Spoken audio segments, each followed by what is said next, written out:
So in Arrival, Amy Adams plays a character named Louise, and she has that kind of simplicity which seems to be designed by Eric Heisserer, the writer, to immerse us further into Denis Villeneuve's world.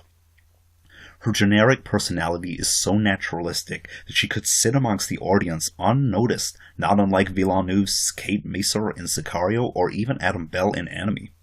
And her journey as well as her perspective seems to gain more grandeur from Amy Adams' understated performance.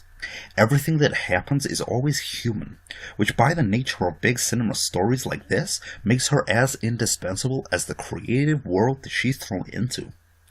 Villeneuve's spacepod sends shivers down the spine, with its icy cold grey walls and misty territory dividing the alien heptapods. At first they seem deadly in size. Soon into the language sessions, their ink patterns become commonplace, even normalized. We fear depictions of terrifying aliens, yet we embrace the will to meet them as equals, even if this may not be the fact. Even their dynamic reflects that of a prison. The divide between the prisoner and the authority, yet neither role is fully assigned or established. Instead, the parallel becomes reminiscent of a teacher and a student, which reverses itself in due time. At one point we see Louise teaching them our language. We cannot understand their non-textual language, and so therefore we must teach before we can learn, and vice versa. Our final understanding of Arrival's true structure simultaneously warms the heart and breaks it. At one side of the ending is a plot twist so perfectly logical and unexpected for the scenario. We're awestruck. A simple explanation, a mere sentence long, that continues to play and challenge the following sequence of events. The manipulation of time, giving a powerful purpose to the alien's arrival that explains the significance of the film's symbol, the language. Unfortunately, I've been watching the time-bending TV show Lost for a while, meaning that I've seen all of Desmond's story, in particular Season 4, Episode 5.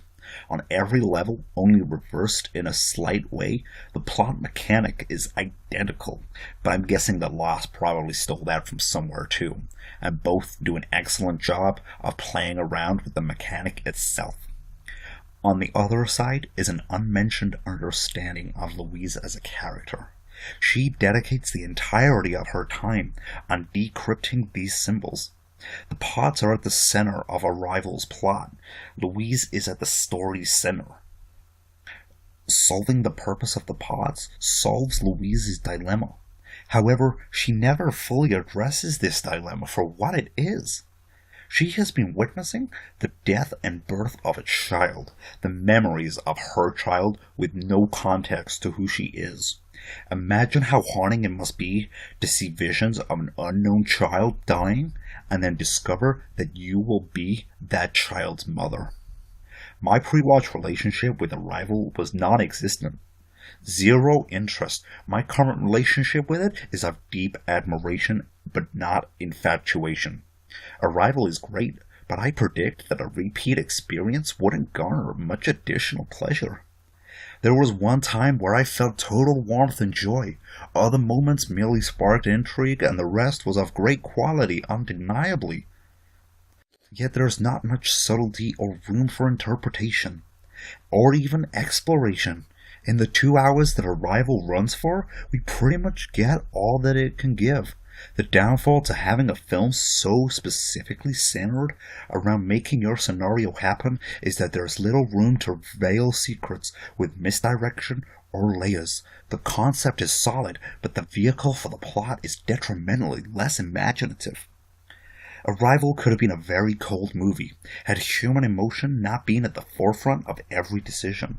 Rather than opting for a preemptive counterargument to scientific inaccuracies, like a lot of modern science fiction films seem to be doing, the fiction of the science is believably sold and the execution works tremendously well.